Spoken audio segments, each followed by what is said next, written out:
So we've talked about cutting-edge science this morning, and we just finished a session that was talking about robotics and artificial intelligence, prosthetics, and Maria actually framed very well this next session. What does it mean for us? What does it mean for us? What does it mean for us as individuals? What does it mean for us as professionals? Our next session is called, How Can We Craft a Career in the Era of Smart Machines? And we're going to continue this conversation into those implications. Our moderator is Estelle Metayer. She is the president and CEO of Competia, a company that she founded herself. She's a specialist in competitive and strategic intelligence. She's also, in a long list, an entrepreneur. She's a commercial pilot. She's a flight instructor, and she's Canadian. So, Estelle, can I give the floor to you?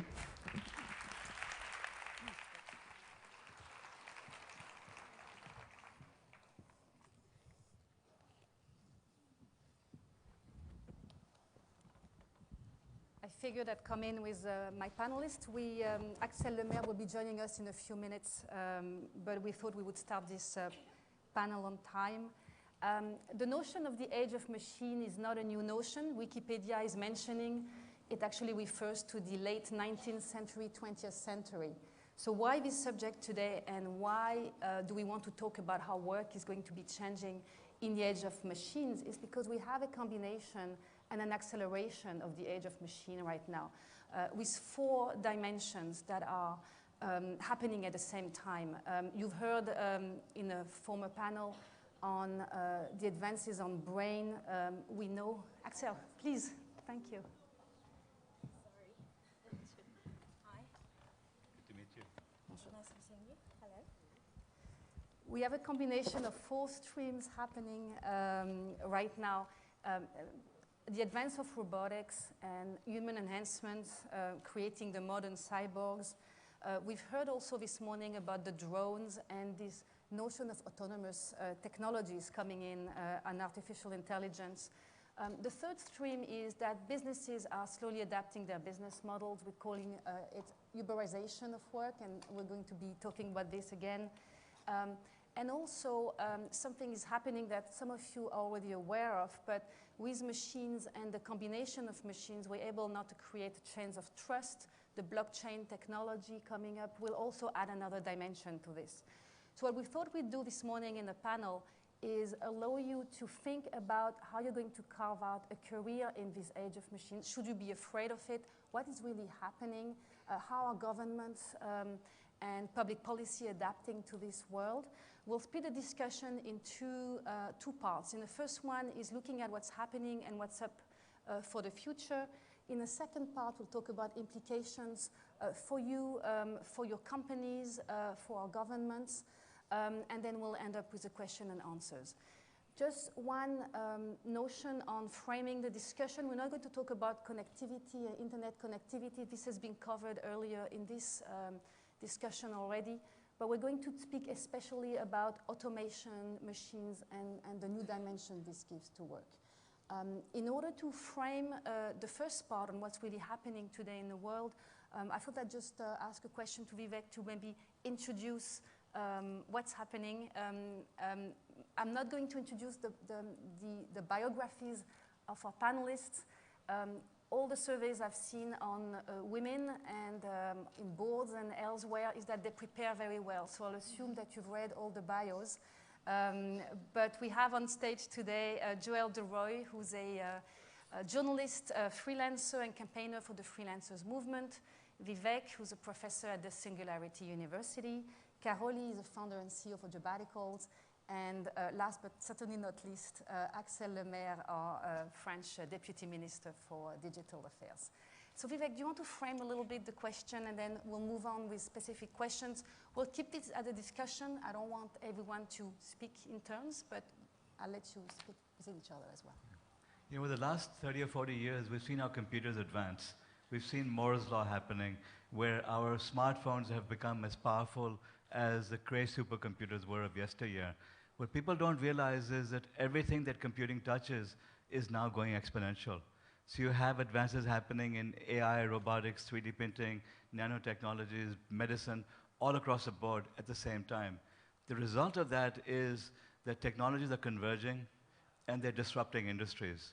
We keep talking about Uber now because people have understood what Uber is doing, but the same is about to happen in industry after industry after industry. What Estelle wanted to talk about it here was the impact on jobs. Well, long term, we're headed to a jobless future because machines will do it all. They will have the ability to do almost every physical job we do, and eventually they'll have the ability to do every intellectual job that we do. Now that's still 15 or 20 years off. In the meantime, we're talking about major change.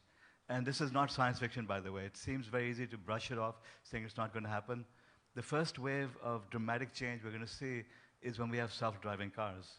In fact, I'm taking delivery of my first self-driving car in about a month, the Model X Tesla, which will, or eventually over the next 2 years or so, it'll become 100% self-driving. In Europe, we will have self-driving cars by the end of this decade. And then you can trust Uber to start replacing all of its drivers with machines. So you're talking about millions of jobs disappearing just like that. At the same time, we have robots now doing manufacturing. Well, it's slowly, I mean, it's only happened this year that robots were good enough to do circuit board assembly, but you can expect what's a trickle of manufacturing coming back to Europe and to America becoming a flood by 2020 or the early 2020s. And then at the same time, we're going to have robots doing a lot of the work that's done in flipping hamburgers, in retail environments. We're going to see them start showing up everywhere. So human jobs are going to be displaced. We have to get ready for it. And now the question is, how do we take advantage of it? And that, I think, is a discussion you want to have over here. Yes, well, we're talking about displacement and changing of jobs. I think, Joël, the freelancers, what's the status today and where is it heading? Yeah, well, we already have a very changed workforce. The latest statistics come from the United States, where a fantastic organization called the Freelancers Union has recently released a study, and they found that there's 53 million Americans who work as freelancers. That's part-time freelancers, full-time freelancers, and so-called moonlighters, people who have full-time jobs but do some kind of work on the side. Now, 53 million, that's a lot. It's also an increase of around 700,000 from the year before. And it represents about a third of the American workforce. So it's quite clear that what used to be the abnormal is now the new normal for many, many people. In Europe, the problem, or it's not a problem, the situation isn't quite so pronounced. We have around 15% of the European workforce who are already self-employed. And certain subsets of that are really increasing at a dramatic pace. So the self-employed in Europe, they are the professional services, they're people working with technical skills, the arts and entertainment, so translators, graphic designers, copywriters. We have a lot of people working in ICT industries, of course, programmers, all the staff working at startups. Many of them are freelancers. But we also have a very growing subset, which is healthcare and education. These are, in fact, the fastest growing areas for the self-employed. So teachers, doctors, nurses, even academics are finding themselves working as freelancers. And within that, there's a gender split of around 60% men, 40% women, which I found surprising because I would have thought that freelance work would lend itself to being fairly gender neutral because it's open to all, and it's inherently very flexible, so you can take into account a lot of family lifestyles and so forth. But there's perhaps structural reasons why that gender split is the way it is, and that comes down to a lot of policy issues about how it's quite difficult to be a freelancer because of the social structures that exist. We can talk about that a bit more later on. But we do see a rising number of freelance workers and people who work for themselves, by themselves, with different job titles. It's definitely fair to say that what used to be abnormal is fast becoming the new normal for many people. Karoli, it's something actually, kind of continuing this topic, I think very well this kind of connects to our, when we see the increase of freelancers or independent workers, solopreneurs, however we call them, by 2020 it's already estimated over 50% of the workforce, right? So we start to actually ask the question, so what is work, or how do we actually define work? Because until very recently, we have been defining work by an address or building a desk that we go to every morning. We sit down, and this is the time, kind of serving time in a certain location. So Now, this is something that Henry Ford invented a century ago, about the time when he invented the car. So, and that time in a factory when we didn't have the machines doing the work, the clocking in, clocking out, it totally made sense. People had to be in the same building and do the work. But now we are redefining the work, because why do you have to sit on that desk and do the work there if you could do it from home? I mean, like the many of the roles that require to be at the location are done by the machines. So now, if you look at the organizations who are actually taking advantage of it, like Intel, who has over 100,000 employees and 80% are regularly working from home, then, I mean, it's already kind of, the change is happening. So why do we ask people to come to this building if they can be flexible? And now what it does actually to kind of wider geographies, so if I could work from anywhere, why do I have to pay rent $5,000 or 4,000 euros and live in this small apartment if I could live on a tropical island and, you know, live the life that I have been dreaming of and pay 300 euros? So this shift is actually going to change the geographies, and kind of the kind of difference between the rapid growth countries and mature countries is going to shrink within this trend. Let's all live in Deauville. It's so beautiful here. We're far from a tropical island here, but Axelle, speaking about geographies and how the notion of geographies is shifting, you just came back from a trip in Africa that was quite enlightening. Can you tell us about what it made you realize in terms of where the jobs are going? What is this new world meaning for professions, and which ones are going to change the most? I agree with this idea that innovation and the capacity to innovate and be creative will be absolutely key in that new professional world, and innovation will be everywhere, not only in the Silicon Valley, not only in the big Asian or European capitals. And this was very clear from my trip to the Ivory Coast, is as long as you have a good connectivity and good ideas, it is possible to create an innovative business that will itself create economic value and jobs. So yes, this will change the geography, and including at a national level between urban cities and more remote areas, where we'll probably see that trend of people going back to the countryside as long as they can work, and work as freelancers, or in France we would probably call them self-entrepreneurs or independent workers. Will all the current jobs disappear? I don't think so. I think that yes, machines will play an increasingly big role, but probably industrial workers will be even more demanded, at least in Europe, and very, very highly skilled engineers and workers. So it's probably the in-between, the middle class, that will be the most affected, hence the importance of being able to provide long life training and for people to be educated initially in a way where they know how to learn how to learn.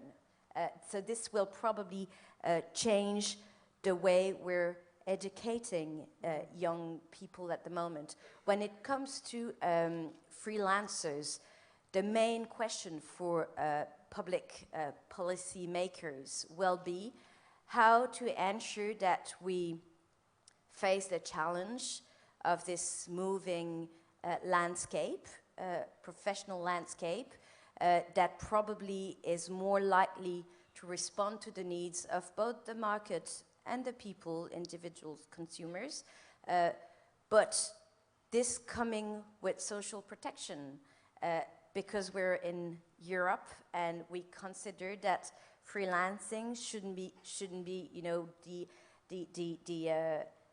come with less health protection, less education, less. So we have to think of new ways of mutualizing that social protection. The most classic way is through creating a union, and I find it interesting that Uber drivers in France this week created their own union. Is it the right response? I'm not sure. But I think it will be about organizing a collective force, a collective strength that is likely both to protect but also to provide financial support when times are tougher. Can I add to this? Since I come from Estonia, which is like very strong on e-governance and very forward-thinking in many ways. And it's just as we are talking to about Uber, then a good example is that 2 weeks ago in Estonia, Uber sat down with the tax office to create a new platform for Uber drivers or anybody working in this way to have an easy way to declare taxes. So instead of kind of fighting the change, I think one of the most important things for the policymakers is to actually create possibilities for the change, so which will help to manage the new workforce. Well, you mentioned the idea of freelancers getting together and getting organized, and I'm happy to inform you that we actually are getting organized in a very big way in many countries. In the United States, we have the Freelancers Union, which is actually not a union, it's an association, but they perform a lot of the support functions and they bring people together and advocate for policy. It's headed by an incredibly dynamic woman named Sarah Horowitz, who you should all look up and follow because she's done some amazing thinking on these topics. Now in Europe, we've also got organizations and associations. There's 16 different freelance organizations across Europe in 10 different countries. And we get together on a pan-European level under the umbrella of the European Forum for Independent Professionals in Brussels to exchange ideas and come up with campaigns. And that's one of my jobs, is to actually run a public campaign to inform freelancers that there is a movement out there and that we'd like them to join up, because the more people that come together, the greater voice we can have and the greater ideas that we can come up with to put in front of policymakers about solutions. So we've been running online campaigns and we go to co-working spaces and we tell freelancers that there is a joint solution. If we come together, we can come up with ideas, we can network, improve our skills, and get better connected. And we can also dream of new types of social structures that are going to be supportive for the future. Because as you mentioned, the old social structures aren't working anymore. They were designed for an idea that you work for one employer for a long time, your benefits are accrued through that employer, and if you work outside of that construction, you're left out, you're in a gray zone. And it's different in every country. In some countries you have access to social benefits, in other countries you don't. But what we would like to see is that freelancers have the opportunity to opt into social support structures where they exist, and that they're offered on equal terms. Because too often we also see that freelancers have to pay more for their health insurance, for example, or they aren't able to access important things like maternity leave. They don't have equal access to these, and that's a huge discouragement for people to enter the freelancing workforce. And for all the challenges that are coming up in the workforce for freelancers, it's still a very exciting, dynamic time to be a freelancer. It's an independent career, it's flexible, it's varied, there's a lot of opportunities, and it also creates entrepreneurship and creates a lot of value for society. So we want to be able to see more people have the opportunity to be freelancers, but in a way that's supportive for them as well. They can't just be left on their own when they get sick, they can't be left without retirement, and unfortunately that is the case. Most recent statistic from the UK, for example, 40% of freelancers there can't afford to save for their own retirement. Well, that's going to be a big issue for society. We have to think about what we're going to do when we have such a large demographic of people reaching critical points in life where they aren't able to take care of themselves because they've been left out of the old-fashioned systems. So I'm very happy to hear that politicians are also aware that we need to rethink our social structures.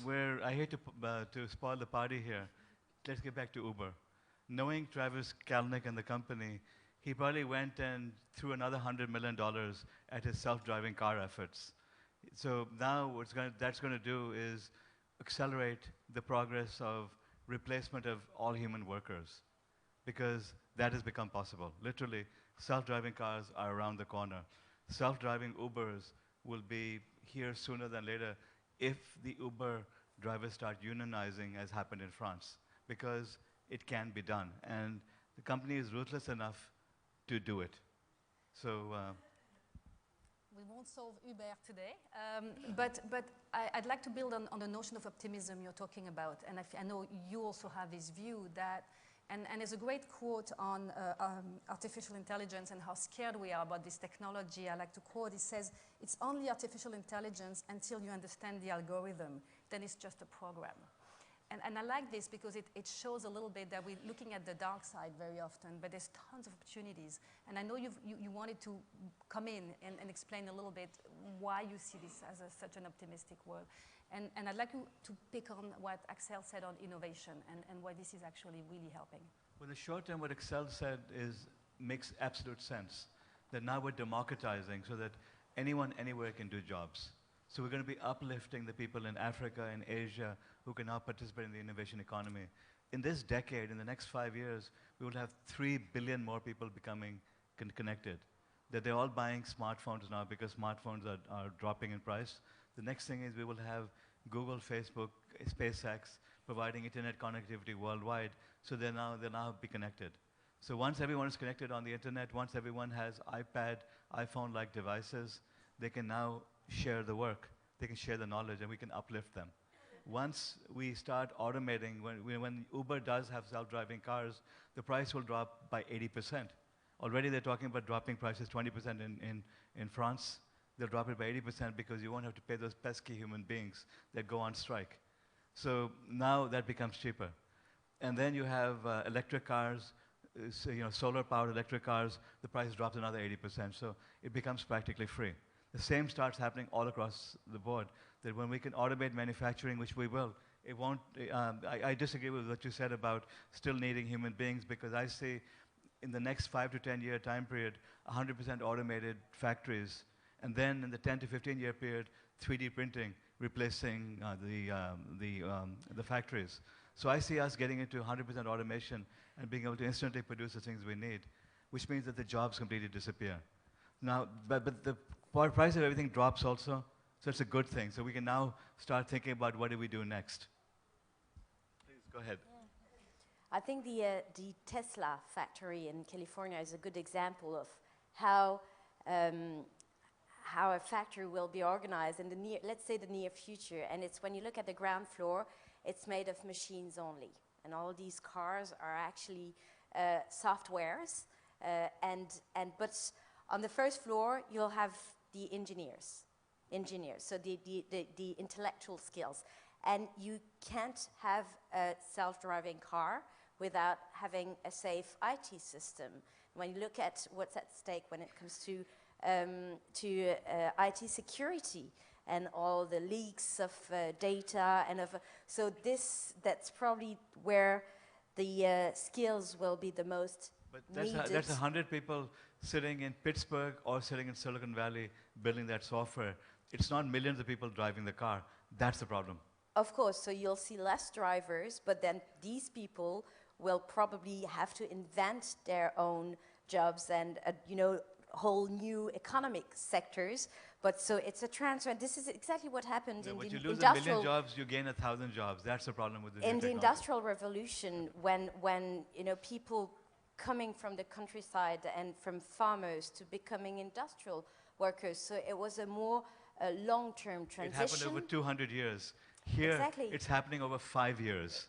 Or let's say 10, 15. And during the Industrial Revolution, what happened was that you had mass unemployment of one generation, and the children gained the employment. So you had lots of turmoil, lots of pain and suffering in those transitions. Here, we're talking about all of this happening within 5, 10, 15 years. I'm not being in denial. I see what the technology can do at the moment and what it's going to be like in 5, 10 years.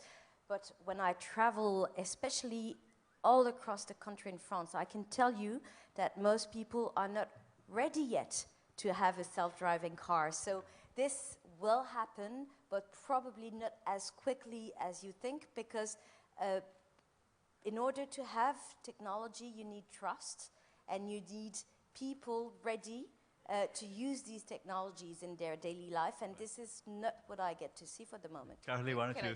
As I am the alumni from Singularity University, I understand very well where Vivek is coming from, but just want to add some optimism in this discussion. And I'm here with you that, let's look at some of the roles that did not exist 10 years ago. Like, for example, an app developer. The first iPhone came out in 2007. Today, we have a massive amount of app developers. Right. So something goes away, we learn and new things emerge. So I would add that I still believe that we people have a chance on this planet. Karoli, you sound like Peter Diamandis and Ray Kurzweil. They will figure it out. The fact is, we won't figure it out because it's happening so fast. But again, back to the optimistic soon, which is a good thing. Because if we don't have to work in factories, if we don't have to do the type of things we do, and we have all of our basic needs met, that's a good thing. Because now we can focus on uplifting humanity itself. And Axelle's point on the middle class, I think, is very relevant.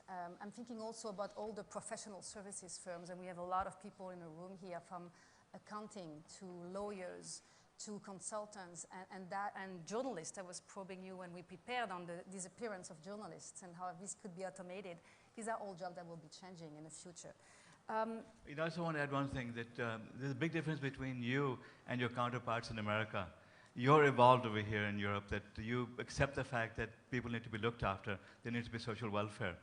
In America, you now have a large segment of America now trying to take back healthcare from people. The battle over Obamacare, how dare we insure all of these millions of people? Let them die and let them suffer as long as it doesn't cost us money. That's the problem, that when you have that kind of mindset and now you have to think about things like basic minimum incomes and providing everyone with the things that are needed, it's going to be turmoil in countries such as America. In Europe, I think in France, you're going to be ready for it. I completely agree this time. And for example, I had a meeting with the Labor Minister, the French Labor Minister, yesterday, and we were saying we dream of having an application, a mobile application, where people, whatever their status, whatever the job they're currently in, can know just by looking at the app what their rights to employment, to health protection, to training, to retirement are going to be in the future. And so this is probably one of the answers we could, through technology actually, but also through a strong protection net that we can give to all these independent people who need some form of stability. I mean, if you have a family, if you need to pay your rent, so you need to know what your prospects are going to be, and technology can help, but we need to adapt the system. Yeah. Another quip. I mean, in France, when we have 10-hour work weeks, they're going to go on strike asking for 5-hour work weeks. I'd like to switch to something you mentioned, training. And I'm appalled at the way current universities, business schools alike, are not preparing us for technology today, and we can talk about that. So I'd like to shift the discussion on new training models. How do we get ready? What's the role of companies as well as governments? What are the new talents that we need? You mentioned app developers. The coolest job in the world, data analytics, is something we know about, but there's many more coming. So who wants to start on how do we train? Again, maybe I can ask you, you have your École du Numérique, which is a very interesting example of a new way of thinking about this.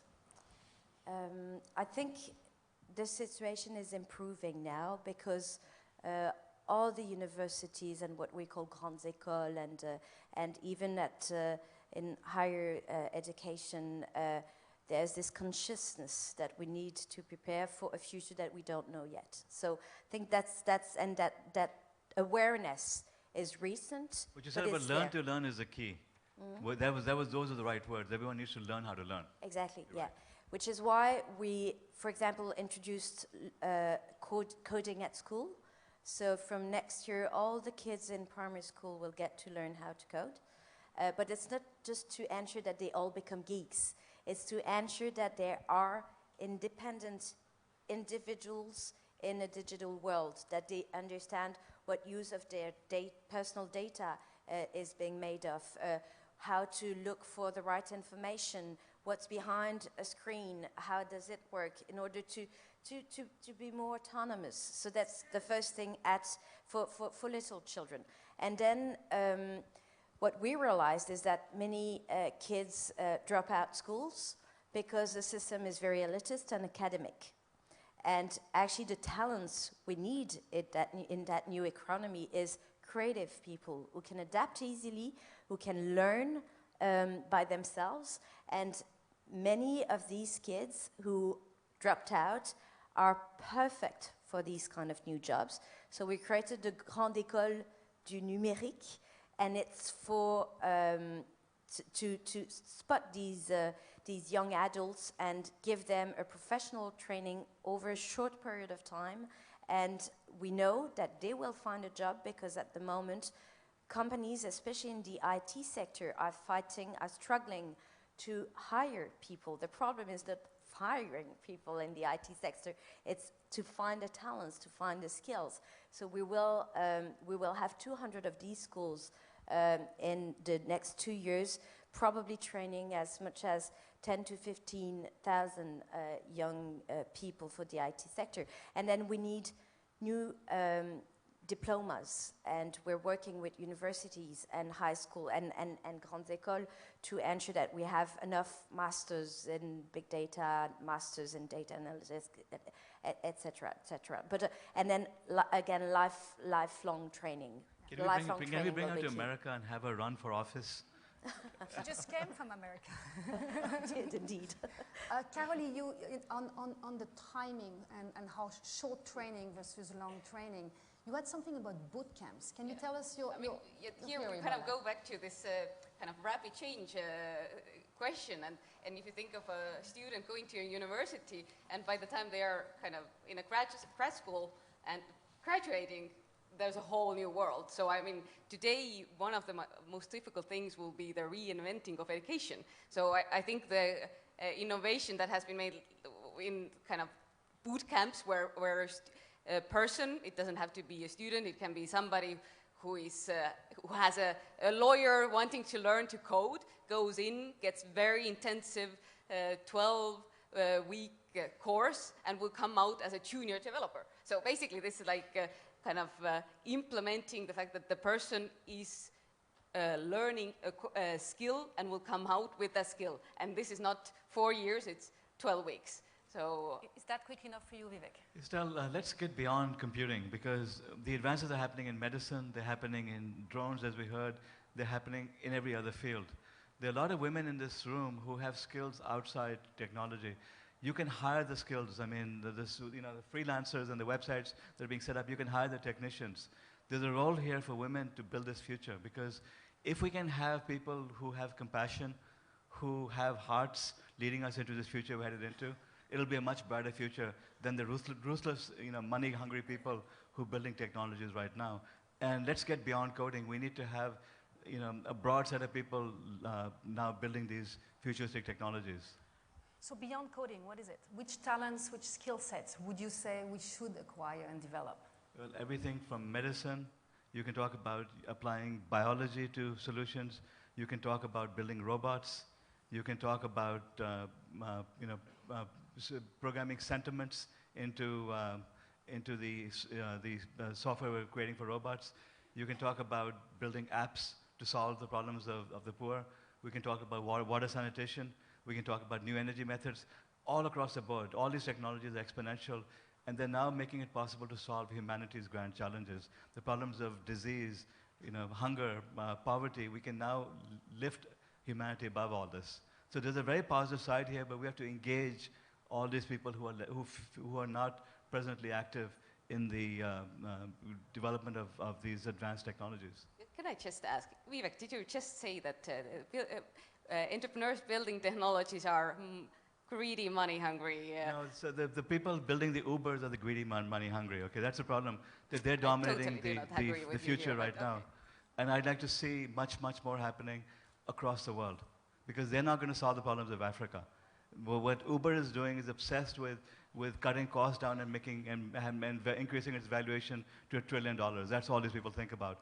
Those are not the people we want making the future. Yeah, but I mean, if you look at Driver, a driver from San Francisco, a retired lawyer who said that for him it was a new beginning of life because he kind of lost the meaning by being retired, and now he has every reason every morning to wake up, meet people. So it's totally opened a new door for his kind of. You're talking about an Uber driver? Yeah, Uber Until driver. he gets replaced by a computer. So that's the problem. Maybe I could throw in some practical ideas as well for people who, you know, maybe don't feel like that they can engage in the world of robotics and biotechnology and so forth. Because there's a lot of people who are freelancers or who are going into an independent career and maybe aren't sure how to increase their skill set or what to do next. And there are some things you can do to at least improve your own situation. The first thing you can do, of course, is you should join a freelancers organization in your country, and there's many of them, which will help you have a voice not only within your own freelance community, but to help to shape the policies that we need to create a new social safety net, a new society, new ways of taking care of people.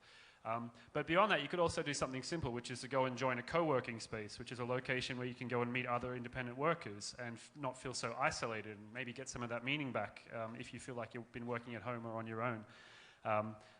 There's also a lot of really practical online training courses you can do to keep up with your own, you know, personal knowledge. I've started doing this as well. There's so many free websites where you can retrain with top-level universities. I'm taking currently a course at your university at Stanford on logic through online learning. It was very difficult to do at first, and I had to do it 3 different times before I actually finished the course. But the way I did it was to start a meetup group in my city, and I asked if anyone else wants to sit with me to watch the videos. That's what she was talking about earlier, how in Africa now, people are getting the same knowledge. This is the beauty of technology today, that's globalized, that everyone has access to the same knowledge, which is how we can uplift billions of people who are left out. Yeah. When I was there with the Minister in charge of Education, we launched the online university for the Ivory Coast, which is very interesting as well because it's in French. So it also means that other languages can be online. It's not English only. And we also now have a French platform for Code Academy, where you'll find all kinds of ways to learn how to code. And I think that's very important tools to reach out to the people who are not in the Silicon Valley, for example. And it really is up to the individual to motivate themselves to do that, because if you're a professional, often your company will send you to courses and you can keep up your professional development. But if you're independent, you've really got to be motivated and realize that you have to go out and update your skill set constantly. Thankfully, it is easy, but we also need some policy change. So, for example, the European Union has funds available to help retrain workers. And they give those funds to companies to retrain workers. But if you're an independent person, you have no access to those kind of funds. So what we would like to see is that all European Union programs and in national governments as well are equally open to independent workers as they are to old-fashioned contracted workers. It's probably not limited just to... I know my voice doesn't know what's scary. My microphone never kicks on right away. It's not just freelancers, it's also individual employees who could just choose to be trained in whatever they feel is relevant, which is taking away from the companies and the typical HR department policies the responsibility for your own training. On the last subject, on the people and individually what people can do, we are talking about also the notion of mindfulness a lot in the workforce, and we know technology is bombarding us right now. Half of you right now are on your phones, checking emails and working in parallel to listening. I have no problem with that. We all do that, and it's a new way of processing information. But nevertheless, we know this creates some challenges and you know, stress, the ability to manage life balance. You mentioned you can get off the office, but you're never really off work. We're always connected, always connected. I'm always tweeting, I mean. So the question is this technology really helping us as an employee to have time for reflection? Are we more innovative? Do we have time to reflect and think? Or is it the contrary that we're getting overwhelmed? What's your feeling about that? And what do you observe Karoli, what do you happening? think? I'm just, when I'm thinking about my team, so I have a startup team of now 12 people, international team in US, in Europe, in Asia, and how our team works is basically, besides meeting and being together like some stints of time, we are meeting in Slack. So like all the conversations, all the management is happening in one app. And I think that when I see how this is actually this instant kind of, instead of having to meet your employee once a year and giving feedback, you're constantly giving feedback. You're constantly working together with your team. So in this small environment, I see there are so many positive effects of how you are actually managing business. How many of you would like to get constant feedback from your bosses? It's a different way of approaching work. But still, we're always connected to our bosses now. Before, when we would go home, we would stop working, and we would come in the next day. Now we go home. On the way home, we're checking email. When we have dinner, we check email. We're checking email until we go to bed, and everything has become urgent. The nature of work itself has changed. We either adapt or we perish. But there's also, I would like to add, and this is where I actually agree with you, is that I think one of the things that we have to do inside the teams, inside the kind of workplace, due to this connectivity, is to kind of encourage people to be with your family, to not to open the computer after a certain time, to kind of like set when I'm with my kids, they're using email all the time. Yeah. Everyone, we send SMSs to each other to communicate. That's the way it's become. The question is how you set an example. Like, do you encourage people to be 24/7, or you actually encourage people to take some time off as well? And I think with this connectivity, what we have to encourage people, otherwise they just run out of it ain't gonna happen. It is happening. I am a millennial, and I think we are going to change in a way in that. Axelle, I'm curious to hear about the role of government in that sense, because Germany, a few months ago, passed, I believe it was a law, and some companies have been forbidding employees from receiving emails after work hours on a weekend. Is there a role for government in ensuring the mental health of the employees, or is it really companies who are going to self-regulate on that? Well, I believe it really depends what kind of companies and what kind of work environment. Of course, if you work in a startup, mostly composed of younger people without kids, let's be honest. Oh, I have a kid, so it's... Mostly. But they're more flexible, plus they're extremely motivated, thanks to the fact that they're more likely to receive stock options. So if the business works, they'll have a direct reward for it. So that's a model that is pretty specific. If you compare it with again, an industrial worker, having a very strained task, and where maybe it's more important to assert social rights towards the employer. So it really depends, brings me to the answer. Is it the role of a national government to decide with a general rule how this should be applied? Governments can't interfere. I agree with I don't think so. Yeah. That doesn't mean that no decision should be taken. You mentioned the family structure. You can decide to send text message or email your kid who's in the room next door, or you can decide to have a dialogue with your children about the length of time they spent on the internet and what they're allowed to do or not do, and how do we spend family time together. And this should be the same within the company structure. So I really do believe that social dialogue. But I see this as a positive. Both of my sons are grown up. I hear from them every day. We exchange 10 or 15 emails a day sometimes. I make an excuse to send them articles and get their feedback just to see how they're doing. I can't say how you're doing. I have to basically find a reason to do a dialogue with them, but I have that. Before the internet, I wouldn't hear from them for a week at a time. So this is how things have changed. Of course, and I sent an email to my son yesterday with the link to historiography.io. That's a historical fresque built by a young Israeli student. It's amazing, and when you're learning history yourself, I think it's great. So, of course, yes, but within a work environment, it is also very important to have rules and to ensure that your employees are happy at work, and yes, they may feel truly overwhelmed if there's no limit, but this is something that needs to be decided, again, collectively. Internal dialogue. I'd like to leave some time for questions and answers. So maybe, is there anything you want to leave us with in terms of your learning, your advice to the audience in terms of what this age of machine is going to bring, and the couple of things they can do after they exit this room to actually adapt and prepare? Maybe we'll just go in the order of sitting. Joël? Well, as I said, going to a co-working space and joining an organization is a great way to be prepared, but also to be really optimistic. I mean, there's a lot of opportunities out there, and you can really I mean, particularly, for example, your websites, when you look at the types of jobs that are available to freelancers, there are some exciting things out there. And I know this as a startup entrepreneur myself.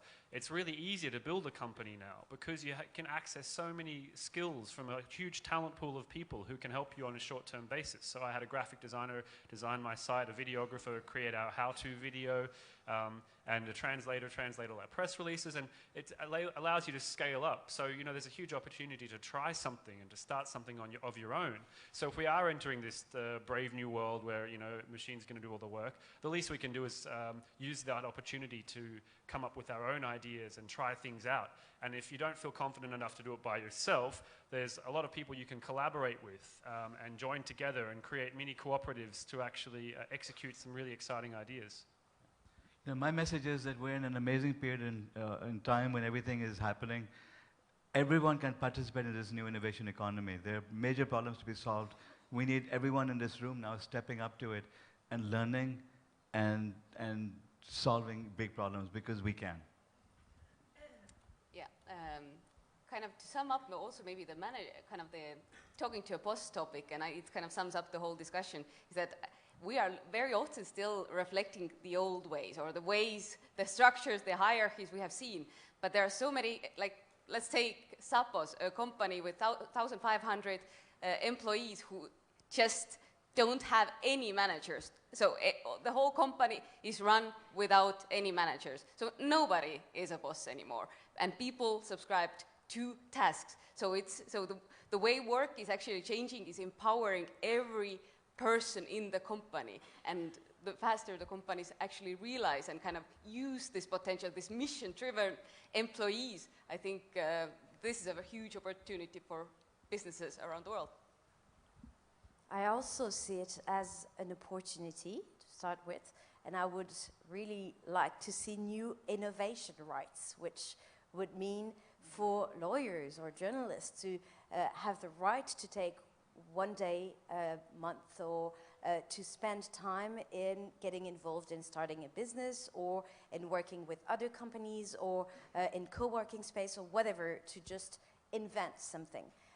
But it is also a source of concern because what I get to see now is that we could reinvent a new world with less hierarchy, with more collaboration, more open innovation.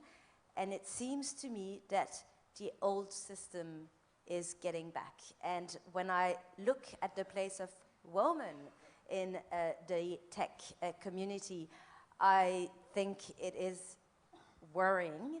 So what I would like to say to the women present in this room is, tech the power. It's about taking risks and learning how to code and seeing this as an opportunity for their own career, not as a threat, but this also means, you know, being aware that the fight must go on. You know, she's right. If women lead the charge, it will be a better world than the boys that are leading it right now. The fight goes on. I think the fight goes on is a good word of conclusion for this. Can we have some questions and answers? I'm sure there's a lot of discussions here. I'm going to let the team manage it. I'll just stand so I can see you very well. Go ahead. Please introduce yourself and mention if your question's addressed to one of the particular panelists. Yes.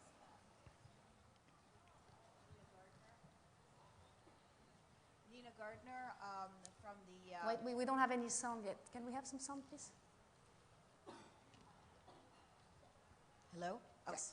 Nina Gardner from the Women's Forum Board for 10 years. This was fascinating, but I have a question as a mother who is paying through the nose for liberal arts education for my son.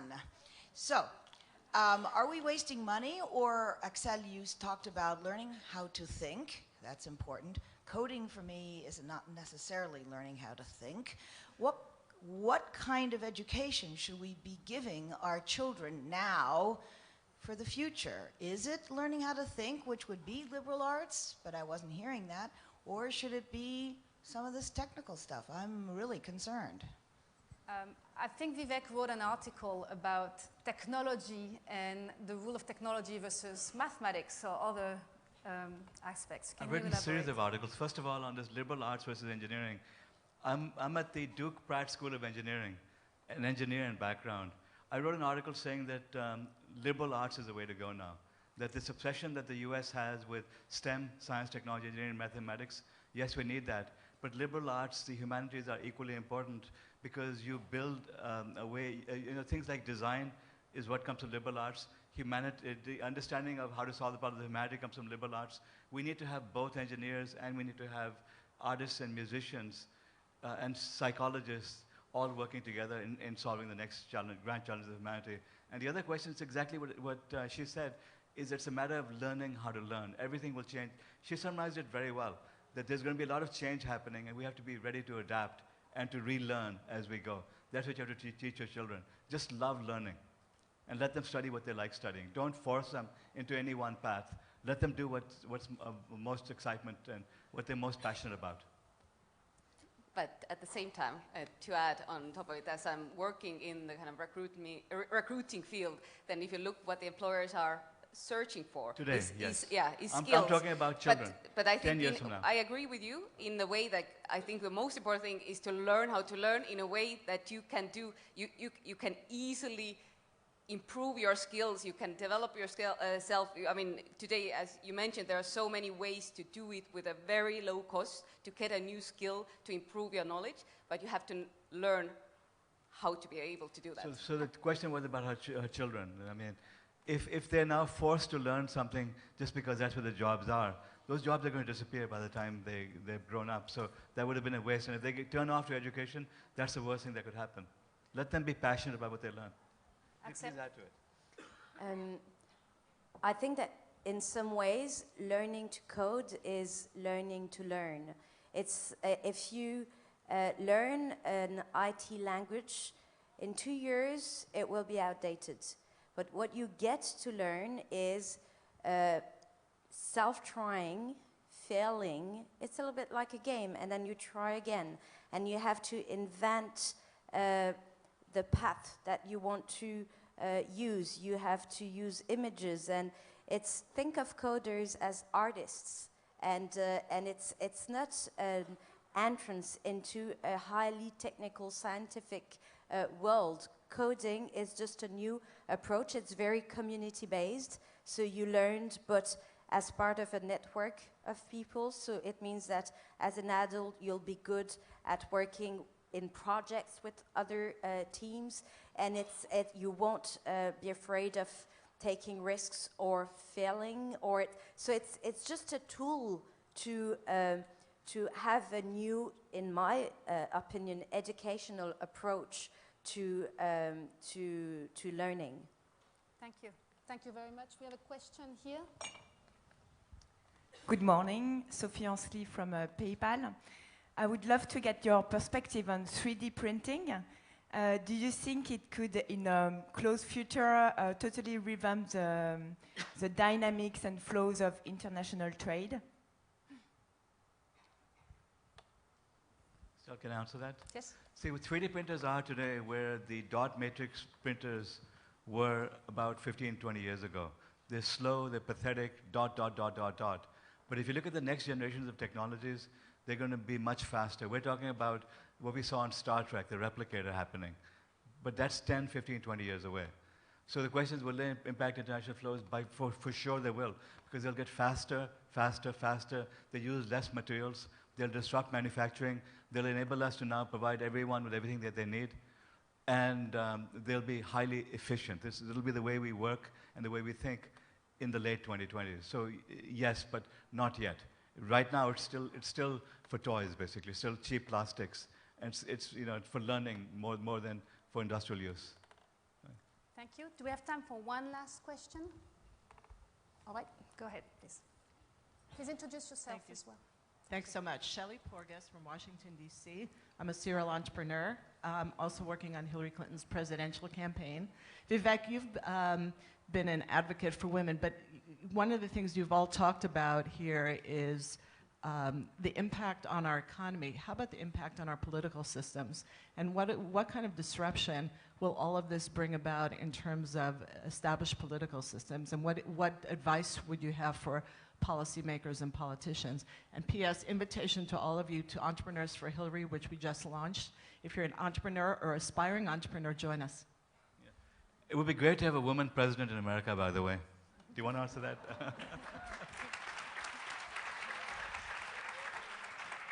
On the topic of policy and politics, well, politicians really should be aware that, that workers who are affected by these changes are going to be a huge growing demographic, and they've got to come up with policies that meet the needs of those people. So the first thing politicians should start doing is listening and talking to independent workers. They should be inviting freelance organizations in to have a dialogue about what needs to change in terms of social structures, and they should be open to these ideas. It's more than freelance. It also has to be about diversity, recognize the importance of enabling it. There have been enough studies to show that if we enabled women and minorities to participate in the workforce, we would uplift entire economies. We talked about that yesterday morning. So without doubt, it's in their self-interest, in the interest of their nation, in the interest of the world, to equalize and to give everyone equal opportunity, because that is what's become possible right now. Anyone can innovate, anyone can build world-changing technologies. But here, kind of getting back to kind of technology and countries, then I again have to refer to my tiny home country, which is has invented a new form of citizenship. So basically, Estonia, you can become, anybody in the world can become an e-citizen or e-resident, which gives you a full access to whole digital, all our digital systems. So basically, you can start a bank account, you can start a company, you can manage your taxes, so you can do everything online, being from anywhere in the world. So again, this is creating a group of people that is redefining actually nations. So again, I think there's a lot of playground in that. One last word, and then there will be a last comment for the panel. Well, I'm convinced that if politicians do not listen to what we've just heard, they will hit the wall, and very hardly. And what is at stake is not their own future, it's the future of democracies. And when, especially in Europe, we look at the rise of extremism and populism, I think this is a lot because people feel completely disillusioned because there's a huge discrepancy, huge gap between the political class and the people. So how do we address that? I think we need to try to innovate, and very modestly, I'm preparing a digital bill at the moment, and I launched a platform where citizens can comment online, but they can even make new proposals. And we're about to reach nearly 100,000 votes on a very technical and expert bill, which is great, I think, because more than 10,000 people will be contributors to co-draft a piece of national legislation. So that's just a small attempt to try to renovate democracy, but my fear is that otherwise there will be private forces, money, companies, or authoritarian regimes that will take over. So it really is not only a challenge for the political class, but it's for the whole society. Thank you. Unfortunately, we don't have time for other questions. I wanted to thank our panelists. You were great, Estelle. Thank you. Thank you.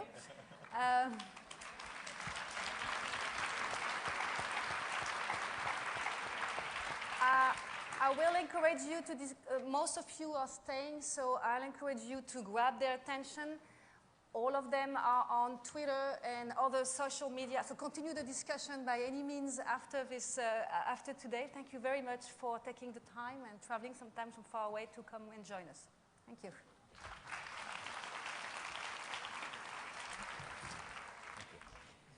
Thank you very much to our speakers. And Estelle, if you'll just stay with me for a moment. So you mentioned the fact that Twitter is ongoing, and there's really been a fantastic Twitter discussion as we've been going. So our tweeters are taking notes for all of us. I just wanted to ask you a quick question, because we have a lot of senior people in the audience who are often charged with mentoring, coaching, training, building the capacity of young professionals in their organizations and networks. What kind of advice would you give them?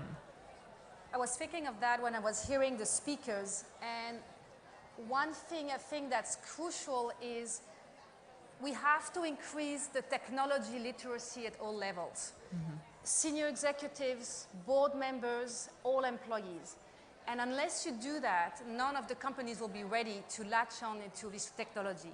2, you have to shift the frame of reference, which means companies will need to send their people to get inspired by other areas. And lastly, I would say analytics, analytics, analytics. In every job, whether it's in marketing, in HR, in finance, you will need people who understand, are comfortable with data and analyzing it. So great. if you work on that, I feel we'll be in good shape. Thank you. All right, thank you so much. Thank you again.